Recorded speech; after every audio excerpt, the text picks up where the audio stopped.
നമസ്കാരം. വടക്കിൻ്റെ വേറിട്ട കാഴ്ചകൾ തേടി, വിസ്മയ വ്യക്തിത്വങ്ങളെ തേടി ക്യാമറ കണ്ണുമായി ഒരു യാത്ര. നേർക്കാഴ്ചയുടെ പുതിയ അധ്യായത്തിലേക്ക് മാന്യ പ്രേക്ഷകർക്ക് സ്നേഹസ്വാഗതം.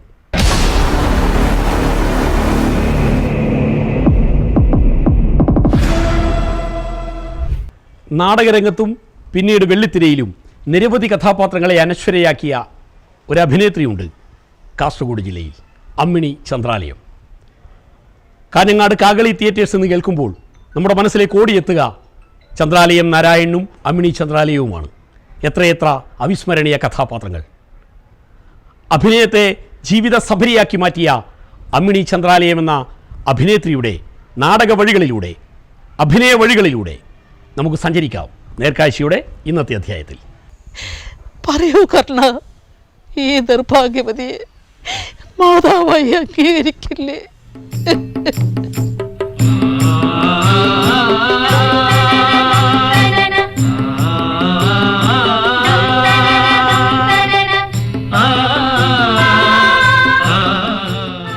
പുത്തിലോട്ടെ ഗ്രാമാന്തരീക്ഷത്തിൽ നിന്നും അഭിനയ രംഗത്തേക്ക് വരാനിടയായ ആ സാഹചര്യം, കുട്ടിക്കാലത്തെ ആ ഓർമ്മകൾ നമുക്കായി പങ്കുവെക്കുകയാണ്.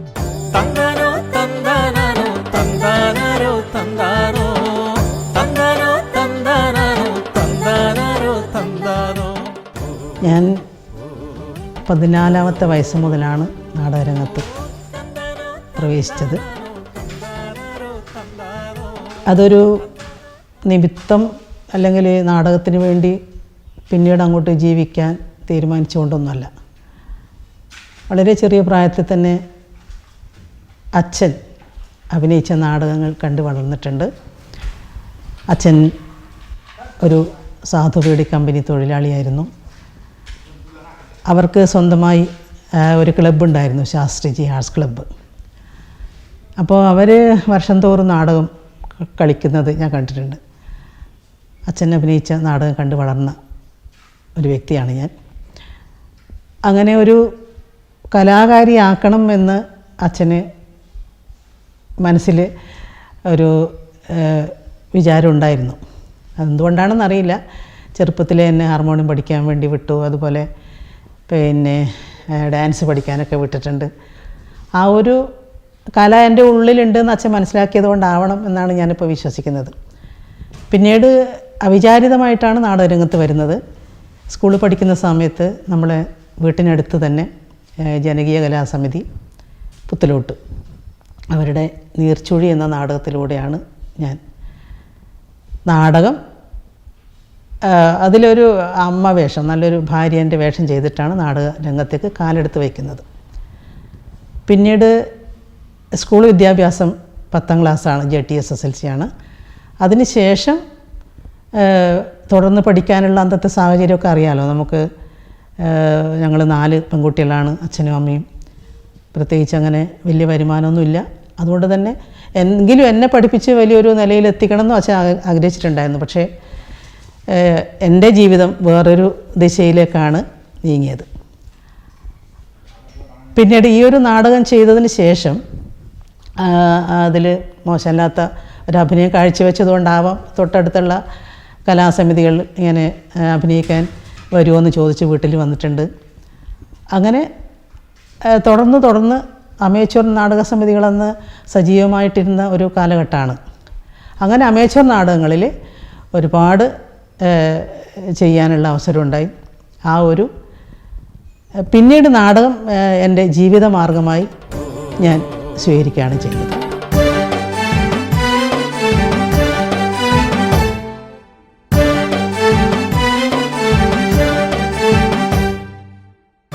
അമേച്വർ നാടകാഭിനയത്തിലൂടെ അഭിനയ രംഗത്തേക്ക് ചുവടുറപ്പിച്ച അമ്മിണി പിന്നീട് പ്രൊഫഷണൽ നാടകങ്ങളിൽ കേരളക്കരയിലെ അറിയപ്പെടുന്ന അഭിനേത്രിയായി വളർന്നു. കോഴിക്കോട് സ്റ്റേജ് ഇന്ത്യ, സംഗമം തിയേറ്റേഴ്സ്, കലിംഗ തിയേറ്റേഴ്സ് തുടങ്ങിയ കേരളത്തിലെ അറിയപ്പെടുന്ന പ്രൊഫഷണൽ നാടക ട്രൂപ്പുകളിലെ അഭിനേത്രിയായി തിളങ്ങിയ ആ കാലത്തെക്കുറിച്ച്.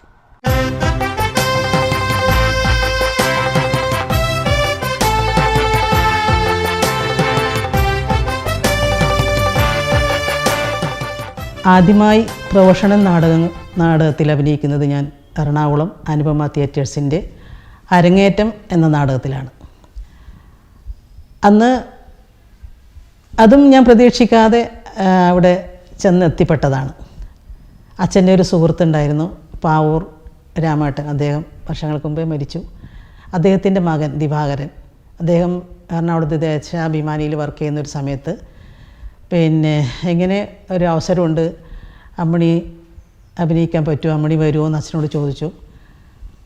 ആ ഒരു സമയം ഞാൻ പിന്നെ ഒരു നാടകം KM രാഘവൻ നമ്പ്യാരുടെ ഉഷസന്ധ്യ എന്ന നാടകം ടാഗോറിൽ അവതരിപ്പിച്ച് ആ നാടകത്തിന് ഒരു 4-5 അവാർഡുകൾ ഞങ്ങൾക്ക് കിട്ടിയിട്ടുണ്ട്. അതുപോലെ ഏറ്റവും നടിക്കുള്ള ശക്തി അവാർഡ് വാങ്ങിയ ഒരു നാടകമായിരുന്നു.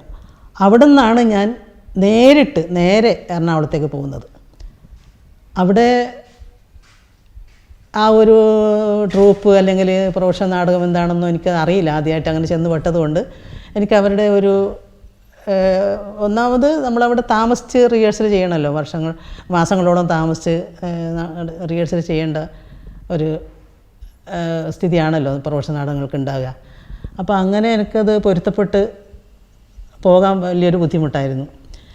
1-2 നാടകങ്ങളിൽ ഞാൻ വലിയ പ്രഗത്ഭരായ വ്യക്തികളുടെ കൂടെ ആ നാടകത്തിൽ അഭിനയിക്കാൻ സാധിച്ചു.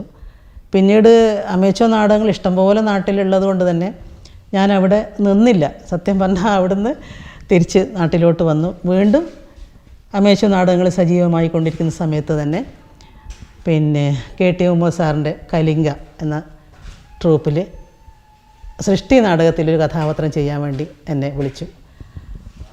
ആ ഒരു നാടകത്തിൽ ഞാൻ നാടകകൃത്തിൻ്റെ ഭാര്യയായിട്ട് ആ സൃഷ്ടി നാടകത്തിൽ ഞാൻ അഭിനയിച്ചു. അവിടെയും 1 വർഷം മാത്രമേ ഞാൻ നിന്നിട്ടുള്ളൂ.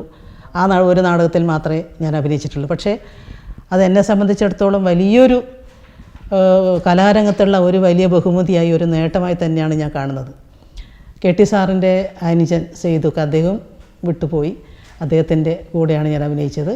അതുപോലെ സീനത്ത്, നിലമ്പൂർ ആയിഷാത്ത, അവരെയൊക്കെ പരിചയപ്പെടുന്നതും ആ നാടകത്തിലൂടെയാണ്. പിന്നീട് കോഴിക്കോടുള്ള സംഗമം, സ്റ്റേജ് വിദ്യ, പിന്നെ നിലമ്പൂർ ബാലേട്ടൻ്റെ കളിത്തറ തുടങ്ങിയ പ്രൊഫഷണൽ നാടകങ്ങളിൽ അഭിനയിച്ചു. അതുപോലെ സംഗമം തിയേറ്റേഴ്സിൽ 4-5 വർഷം പെങ്കൊട, സാക്ഷാത്കാരം, ശുഭിതരുടെ ആശംസകൾ, അങ്ങനെ തുടങ്ങിയ കുറേ നാടകങ്ങൾ ചെയ്തു. പക്ഷേ ഈ സാക്ഷാത്കാരത്തെ സംബന്ധിച്ച് പറയുമ്പോൾ പിന്നെ സാക്ഷാത്കാരം കൂട്ടാരിട എന്ന ഒരു സ്ഥലത്ത് ഞങ്ങൾ കളിക്കാൻ ആദ്യം പോയ സമയത്ത് മഴയായിരുന്നു, ഭയങ്കര മഴയായതുകൊണ്ട് ആ നാടകം വന്ന് കളിക്കാൻ പറ്റാതെ ഞങ്ങൾ തിരിച്ചു പോയിട്ട് വീണ്ടും ഞങ്ങൾക്ക് ഒരു ഡേറ്റ് തന്നു. ആ ഡേറ്റിനും കളിക്കാൻ പോയ സമയത്ത് ഇതേ അവസ്ഥയായിരുന്നു, മഴ. കാരണം ഔട്ട്ഡോറാണ്, പുറത്തായിരുന്നു സ്റ്റേജ് ഉണ്ടായിരുന്നത്. അത് ഒരു കണ്ടത്തിൽ, പിന്നെ അന്നൊക്കെ അങ്ങനെ സാധാരണ പുറത്താണ് നാടകം കളിക്കാറുണ്ടാകുക. അത്യാവശ്യം മാത്രമേ ഹാളിനകത്ത് നമുക്ക് കളിക്കാനുള്ള അവസരം ഉണ്ടാവാറുള്ളൂ.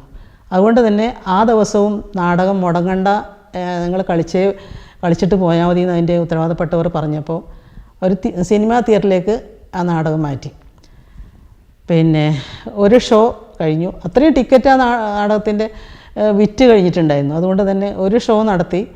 അപ്പോൾ ഉത്തരവാദപ്പെട്ടവർ വീണ്ടും പറഞ്ഞു, നിങ്ങൾ ഒരു ഷോ കൂടി നടത്തേണ്ടി വരും, ഒരുപാട് ആൾക്കാർ പുറത്ത് നിൽക്കുന്നുണ്ടെന്ന് പറഞ്ഞതുകൊണ്ട് 2ാമത്തെ ഷോ കഴിഞ്ഞു. എന്നിട്ടും ആ നാടകം കാണാൻ ആൾക്കാർ പുറത്ത് ബാക്കിയായിരുന്നു. അതുകൊണ്ട് തന്നെ 3 ഷോ, അന്നത്തെ കാലത്ത് ഒരു നാടകം 3 ഷോ ഒരേ വേദിയിൽ കളിക്കുക എന്നൊക്കെ പറയുന്നത് വലിയൊരു അത്ഭുതം തന്നെയാണ്. പക്ഷേ ഇന്നതില്ല. ശിവരാത്രിക്കൊക്കെ നമ്മൾ 2-3 ഷോ ഇപ്പോൾ നടത്തുന്നുണ്ട്. പക്ഷേ എത്രയോ ഒരു 78-80 കാലഘട്ടങ്ങളിൽ അതൊക്കെ നമുക്ക് വലിയൊരു അതിശയം തന്നെയാണ്. ഞങ്ങളെപ്പോലെ നാടക കലാകാരന്മാർക്കും മൊത്തത്തിൽ ട്രൂപ്പിന് തന്നെ ഒരു അത്ഭുതമായിരുന്നു. അങ്ങനെ ഒരു അവസരം ഉണ്ടായിട്ടുണ്ട്. പിന്നെ ആ കൂട്ടത്തിൽ ഇബ്രായിക്ക, പ്രഗത്ഭരായ പിന്നെ കോഴിക്കോട് നാരായണൻ നായർ, ദേവേട്ടൻ, അങ്ങനെയുള്ള ആൾക്കാരായിരുന്നു ആ നാടകത്തിൽ അഭിനയിച്ചിരുന്നത്. അതൊക്കെ ഒരു കലാരംഗത്തുള്ള ഒരു നേട്ടമായി തന്നെയാണ് ഞാൻ കണക്കാക്കുന്നത്. പിന്നീട് വീണ്ടും അമേച്വർ നാടക സമിതികൾ ഞാൻ വിട്ടിട്ടില്ല, ഒക്കെ ചെയ്യാറുണ്ട്. പിന്നീട് അതൊക്കെ അവിടെ കളിച്ചുകൊണ്ടിരിക്കുന്ന സമയത്ത് തന്നെ, നാടക ട്രൂപ്പുകൾ സഹകരിച്ചുകൊണ്ടിരിക്കുന്ന സമയത്ത് തന്നെ ഞങ്ങൾക്ക് അതിനിടയിലൊരു മകൻ ജനിച്ചു.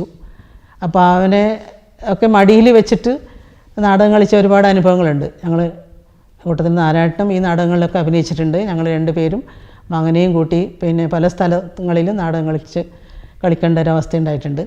ആ സമയത്ത് തന്നെ ഞങ്ങൾ കാകളി തിയേറ്റേഴ്സ് കാകളി തിയേറ്റേഴ്സ് പേര് ഒന്നും നിർദ്ദേശിച്ചിട്ടില്ല, പക്ഷേ എങ്കിലും സ്വന്തമായി ഒരു ട്രൂപ്പ് നടത്തണം എന്നുള്ളൊരാഗ്രഹം ഞങ്ങളുടെ മനസ്സിലുണ്ടായിരുന്നു.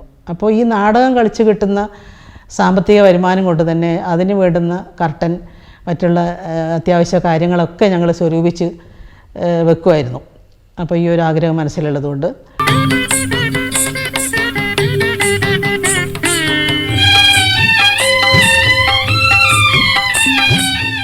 ഒരു കാലത്ത് മലയാളികളുടെ വീട്ടകങ്ങളിലെ നിറസാന്നിധ്യമായിരുന്നു റേഡിയോ.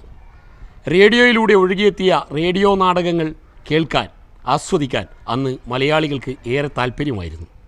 അമ്മിണി ചന്ദ്രാലയം തൻ്റെ ശബ്ദ സാന്നിധ്യത്തിലൂടെ കോഴിക്കോട് ആകാശവാണിയിലും കണ്ണൂർ ആകാശവാണിയിലും നിരവധി റേഡിയോ നാടകങ്ങളിൽ വ്യത്യസ്ത കഥാപാത്രങ്ങളെ അവതരിപ്പിച്ചിട്ടുണ്ട്. ആ നാടകസ്മരണ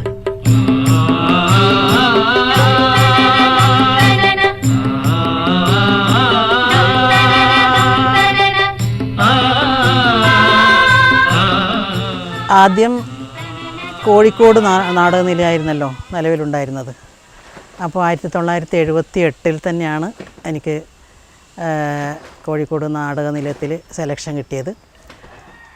അന്ന് അത്യാവശ്യം നാടകങ്ങൾ മാത്രമേ റേഡിയോയിലൂടെ നമുക്ക് കേൾക്കാൻ സാധിക്കാറുള്ളൂ.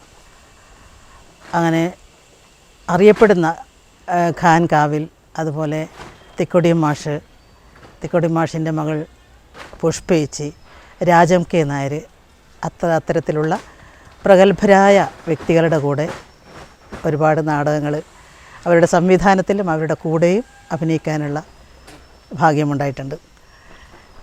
അതുപോലെ ഞാൻ എൻ്റെ മകളെ, ഇപ്പോഴത്തെ കുട്ടിയെ, ഒരു കാമണിക്കൂർ നാടകത്തിനൊക്കെ വേണ്ടിയിട്ട് വേറെ ആളെയും കൂടെ കൂട്ടി, അല്ല നാരായണനില്ലെങ്കിലും മറ്റാരെങ്കിലും അങ്ങനെ കൂടെ കൂട്ടിയിട്ട് നാടകം ചെയ്യാൻ പോയ ഒരു അനുഭവമുണ്ട്. പിന്നീട് കണ്ണൂർ FM സ്റ്റേഷൻ വന്നു. ഓട്ടോമാറ്റിക്കായി ഞങ്ങളെപ്പോലുള്ളവരൊക്കെ തെക്കൻ ഭാഗത്തുള്ളവരെയൊക്കെ കണ്ണൂർ റേഡിയോ നിലയത്തിലേക്ക് മാറ്റി. അവിടെ ഇത്രയും വർഷം എത്ര നാടകങ്ങൾ ചെയ്തു എന്നെനിക്ക് എടുത്ത് പറയാൻ പറ്റില്ല. ഒരുപാട് നാടകങ്ങൾ അഭിനയിച്ചിട്ടുണ്ട്. ഇപ്പോൾ റേഡിയോ നിലയം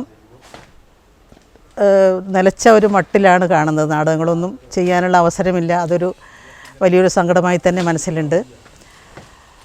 റേഡിയോ നാടകങ്ങൾ ഒരു കാലത്ത് റേഡിയോവിനെ മാത്രം ആസ്പദമാക്കി ജീവിച്ച ഒരു കാലം. അതുപോലെ ഉൾനാടുകളിലൊക്കെ ഒരുപാട് നാടകങ്ങൾ കേട്ടിട്ട് തന്നെ കണ്ട് അന്ന് വിളിച്ച് പറയാനുള്ള അവസരമൊന്നും ഉണ്ടായിരുന്നില്ല. പക്ഷേങ്കിലും നേരിട്ട് കണ്ടാൽ അഭിനയിച്ചിട്ട് നാടകം കേട്ടിരുന്നു എന്നൊക്കെ പറയുന്ന, അത് കേൾക്കുമ്പോൾ നമുക്കുള്ളൊരു സന്തോഷം അത് പറഞ്ഞറിയിക്കാൻ പറ്റാത്തതാണ്. അതുപോലെ തന്നെ നമ്മളും റേഡിയോ ഉറങ്ങുന്നത് വരെ തലഭാഗത്ത് വെച്ച് നാടകങ്ങളായാലും ചിത്രഗീതം അതൊക്കെ കേട്ട് ഈ TV മറ്റുള്ള സംവിധാനമൊക്കെ അതിൽ പിന്നെ വന്നതാണല്ലോ. അപ്പോൾ ആ ഒരു അവസ്ഥയൊക്കെ നന്നായി ആസ്വദിച്ചൊരു കാലം ഉണ്ടായിരുന്നു. പക്ഷേ ഇപ്പോഴും ഞങ്ങളൊക്കെ പറയുന്ന കലാകാരന്മാരായ അല്ലെങ്കിൽ ആരായാലും വ്യക്തിപരമായി പറയാനുള്ള കാര്യം എന്ന് വെച്ചാൽ റേഡിയോ നിലയത്തിലുള്ള പരിപാടികളൊക്കെ പഴയതുപോലെ തന്നെ അത് ചെയ്യാനുള്ള അവസരം, അല്ലെങ്കിൽ ഞങ്ങളെപ്പോലുള്ളവർക്ക് നാടകം ചെയ്യാനും അതിൽ പങ്കെടുക്കാനുമുള്ള അവസരം ഉണ്ടാക്കണം എന്നാണ് എനിക്ക് വിനീതമായി പറയാനുള്ളത്.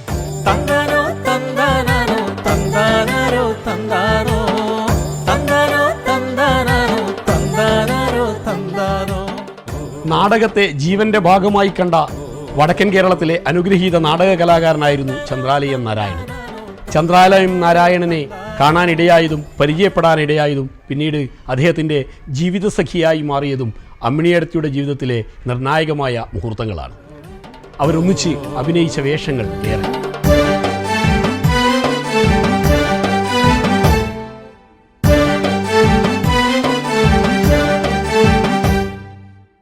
നാരായണനും ഞാനുമായിട്ടുള്ള ബന്ധം എങ്ങനെയെന്ന് വെച്ചാൽ, അമേച്വർ നാടക സമിതികളിൽ അഭിനയിച്ചുകൊണ്ടിരിക്കുന്ന സമയത്ത് മിക്ക നാടകങ്ങളിലും നാരായണനായിരിക്കും സംവിധാനം. അങ്ങനെ ഞാൻ സൂര്യാഘാതം എന്നൊരു നാടകം ഒരു 10-25 നാടകങ്ങൾ ഞാൻ ചെയ്തിട്ടുണ്ട്. അതിന് കാരണം മറ്റൊന്നുമല്ല, അതിലൊരു സ്ത്രീ മാത്രമാണ്. ആ നാടകങ്ങൾ കാസർഗോഡ് മുതൽ എന്താ പറയുക തെക്കോട്ടുള്ള പല സ്ഥലങ്ങളിലും അമേച്ചർ നാടകങ്ങൾ ഞാൻ അഭിനയിച്ചിട്ടുണ്ട്. അപ്പോൾ സംവിധാനം ചെയ്യുന്നത് നാരായണൻ ആയതുകൊണ്ട് തന്നെ ഇത്തരത്തിലുള്ള കഥാപാത്രങ്ങൾ വരുമ്പോൾ എന്നെയാണ് സജസ്റ്റ് ചെയ്യാറുള്ളത്. അങ്ങനെ എന്തോന്നറിയില്ല, അങ്ങനെ ഞങ്ങൾ പിന്നെ കുറേ നാടകങ്ങൾ ഒരുമിച്ച് ചെയ്തു, സംവിധാനം ചെയ്തു, ഒരുമിച്ച് അഭിനയിച്ചു. അതൊരു ഇഷ്ടത്തിലേക്ക് നീങ്ങി ഞങ്ങൾ കുറേ വർഷങ്ങൾക്ക് ശേഷം ഒന്നായി. ഇപ്പോൾ ഒരു മകൻ നഷ്ടപ്പെട്ടിട്ടുണ്ട്, പക്ഷേ എനിക്കിപ്പോൾ ഒരു മകളാണ്. ചന്ദ്രാലയം നാരായണനോടൊപ്പം ചേർന്ന് കാകളി എന്ന നാടക ട്രൂപ്പ് രൂപീകരിക്കാനിടയായ ആ ഓർമ്മകളും അമ്മിണിയച്ചിയുടെ ജീവിതത്തിലെ അവിസ്മരണീയമായ മുഹൂർത്തങ്ങളാണ്. ആ ഓർമ്മകളിലേക്ക്.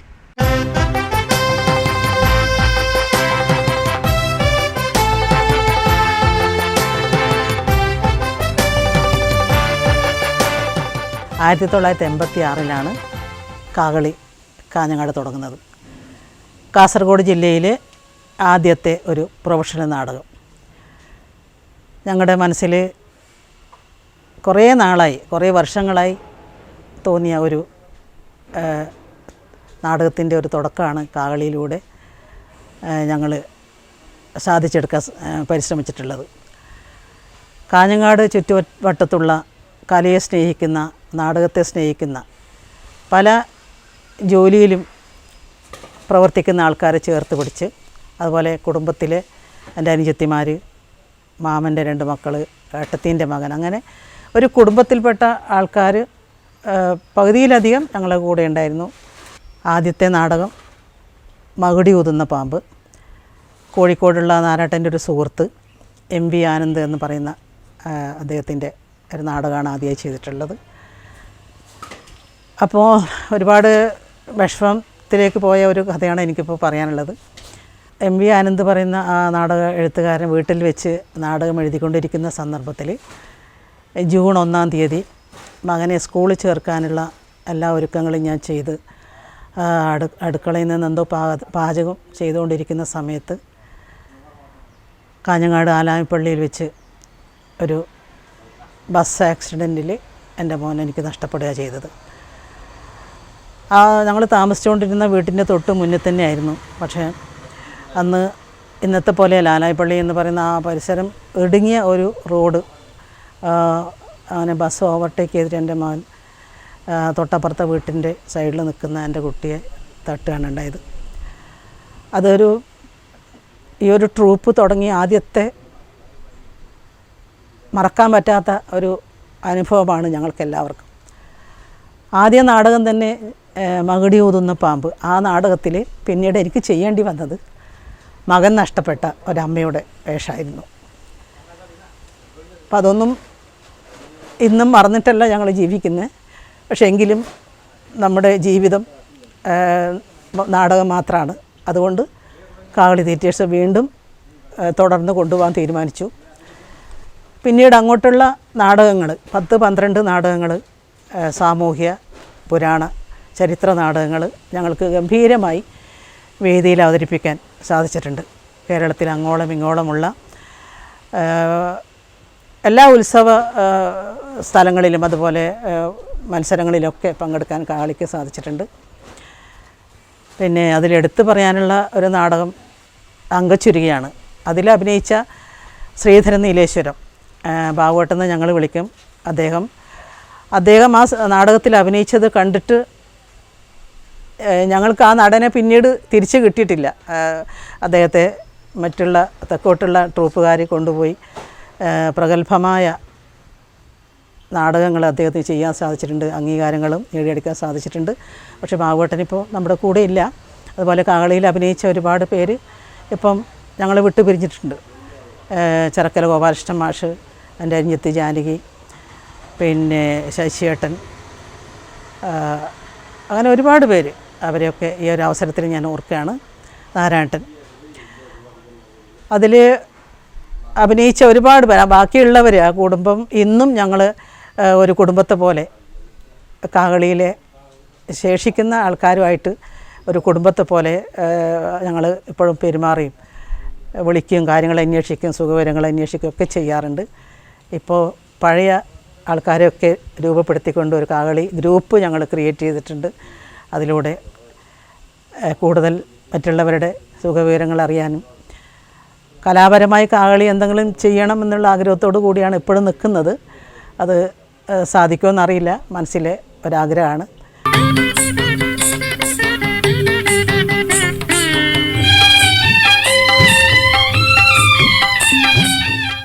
നാടകവേദികളിൽ നിന്നും അമ്മിണിയേച്ചി മെല്ലെ വെള്ളിത്തിരയുടെ വിസ്മയ വെളിച്ചത്തിലേക്ക് അഭിനയത്തിൻ്റെ പുതിയ ചുവടുവെപ്പുകൾ ആരംഭിച്ചു. പ്രായം തളർത്താത്ത മനസ്സുമായി വ്യത്യസ്തങ്ങളായ പുതിയ ചലച്ചിത്രങ്ങളിൽ വേറിട്ട വേഷങ്ങൾ ചെയ്തുകൊണ്ട് തൻ്റെ അഭിനയ സപര്യ തുടരുകയാണ് അമ്മിണി ചന്ദ്രാലയം. ഒപ്പം നിരവധി ഹ്രസ്വചിത്രങ്ങളിലും അവർ വേഷമിട്ടു.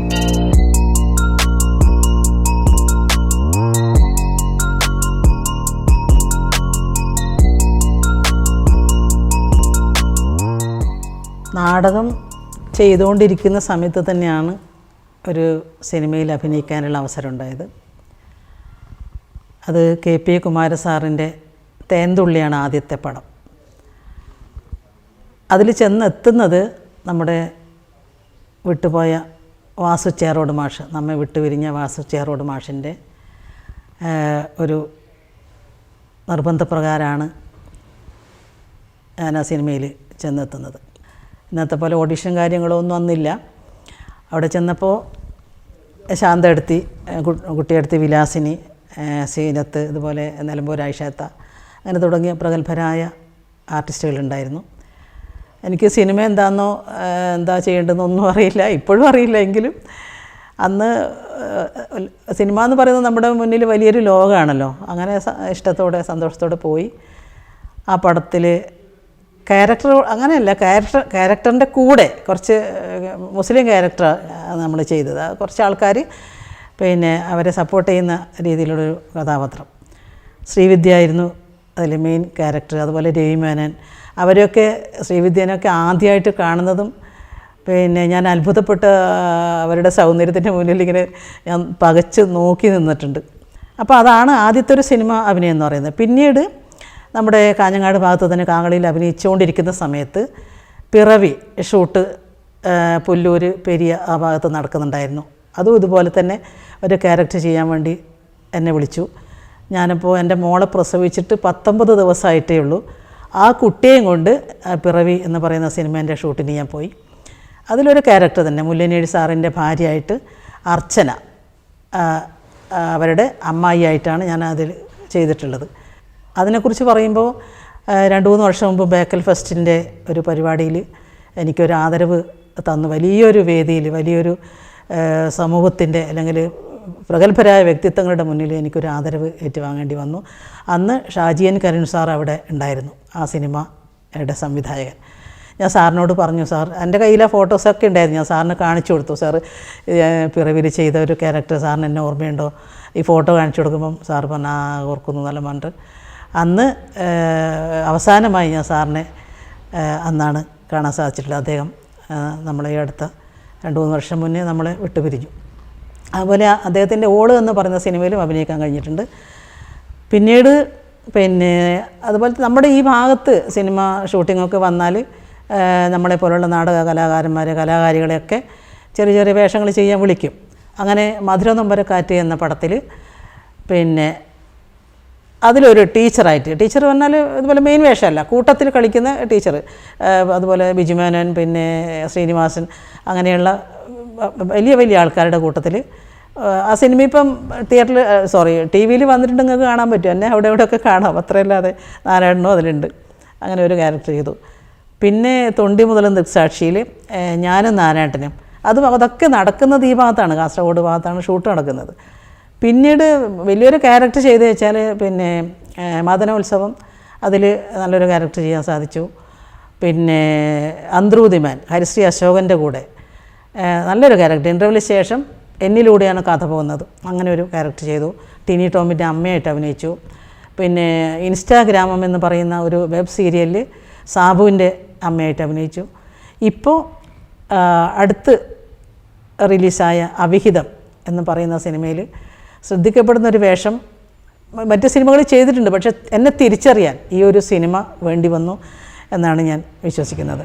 അതിന് തൊട്ട് മുന്നേ സുരേഷിൻ്റെയും സുമലതയുടെയും ഹൃദയകാരിയായ പ്രണയകഥ, അതിൽ നല്ലൊരു വേഷം, ഒരു 85-90 വയസ്സ് പ്രായമുള്ള ഒരു വെറൈറ്റി ആയിട്ടുള്ള ക്യാരക്ടർ ഞാൻ ചെയ്തു. പക്ഷേ ആ സിനിമ തിയേറ്ററിൽ ഓടാത്തത് കൊണ്ട് തന്നെ ഞങ്ങളെപ്പോലുള്ളവരെ തിരിച്ചറിഞ്ഞിട്ടില്ല എന്നാണ് ഞാൻ കരുതുന്നത്. ഇപ്പോൾ 1-2 വർക്ക് ഇങ്ങനെ പറഞ്ഞു വെച്ചിട്ടുണ്ട്. അങ്ങനെയൊക്കെ പോകുന്നു സിനിമ വിശേഷങ്ങൾ. പിന്നെ ഷോർട്ട് ഫിലിം അതുപോലെ തന്നെ വധു വരിക്കപ്ലാവ്, അതിൽ 2-3 തവണ എനിക്ക് ബെസ്റ്റ് ആക്ട്രസ് കിട്ടിയിട്ടുണ്ട്. അതുപോലെ വീട്ടിലേക്ക് എന്ന് പറയുന്നത്, അത് ഫിലിം ഇൻസ്റ്റിറ്റ്യൂട്ടിൽ പഠിക്കുന്ന കുട്ടികൾ അവരുടെ പ്രൊജക്റ്റിൻ്റെ ഭാഗമായിട്ട് ചെയ്തൊരു ഷോർട്ട് ഫിലിമാണ്. അതിൽ നമ്മുടെ ഒരു ഇപ്പോഴത്തെ അവസ്ഥ, പ്രായമാകുമ്പോൾ മനുഷ്യർക്ക് ഓർമ്മ നഷ്ടപ്പെടുന്ന ഒരു സ്ഥിതിവിശേഷം ഉണ്ടല്ലോ, അങ്ങനെയുള്ളൊരു ക്യാരക്ടറാണ് ഞാൻ ചെയ്തത്. അതിനും ഗോവ ഫിലിം ഫെസ്റ്റിവലിൽ, ഷോർട്ട് ഫിലിം ഫെസ്റ്റിവലിൽ കാസർഗോഡ് ജില്ലയ്ക്ക് പ്രത്യേക ജൂറി പരാമർശം കിട്ടിയിട്ടുണ്ട്.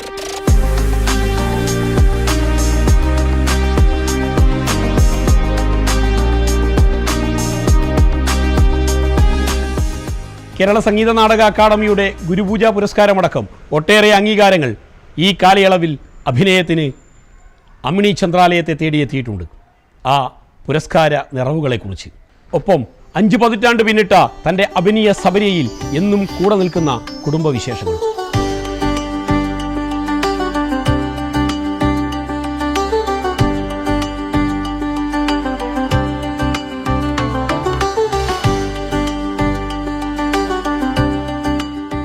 അംഗീകാരങ്ങൾ എന്ന് പറയുമ്പോൾ അമേച്വർ നാടക സമിതികളിൽ അഭിനയിക്കുന്ന കാലത്ത് ചെറിയ ചെറിയ മത്സരങ്ങളിൽ ഒരുപാട് ബെസ്റ്റ് ആക്ടർ കിട്ടിയിട്ടുണ്ട്.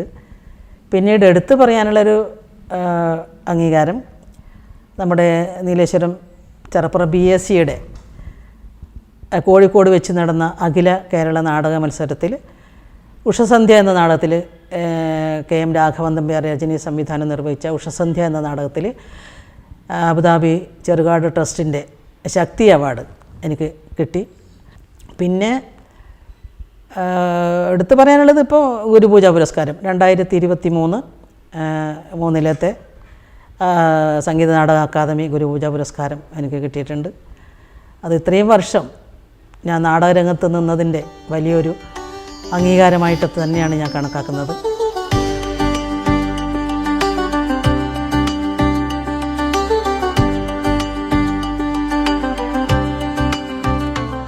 കുടുംബം 100% സപ്പോർട്ടാണ്.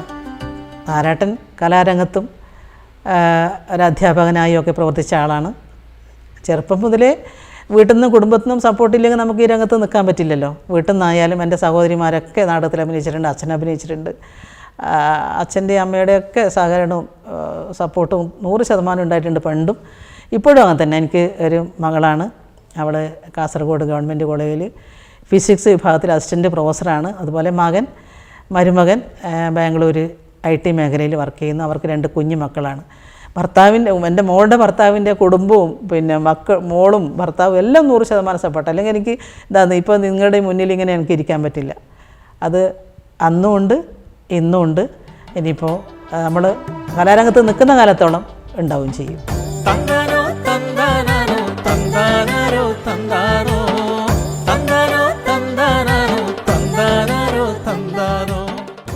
ആടിയ വേഷങ്ങളെല്ലാം ഗംഭീരം. ഇനി ആടാനിരിക്കുന്നത് അതിലേറെ മികച്ച വേഷങ്ങളാണെന്ന ഉറച്ച തീരുമാനത്തോടെ തൻ്റെ അഭിനയ യാത്ര തുടരുന്ന അമ്മിണി ചന്ദ്രാലയത്തിൻ്റെ കലാവഴികളിലെ, നാടക വഴികളിലെ, അഭിനയ വഴികളിലെ വിശേഷങ്ങളാണ് നേർക്കാഴ്ചയിൽ ഇത്രയും നേരം നാം കണ്ടത്, കേട്ടത്. നേർക്കാഴ്ചയുടെ ഇന്നത്തെ അധ്യായം ഇവിടെ പൂർണ്ണമാവുകയാണ്. അടുത്ത ആഴ്ച മറ്റൊരു വിസ്മയ കാഴ്ചയുമായി നമുക്ക് വീണ്ടും കാണാം. നന്ദി, നമസ്കാരം.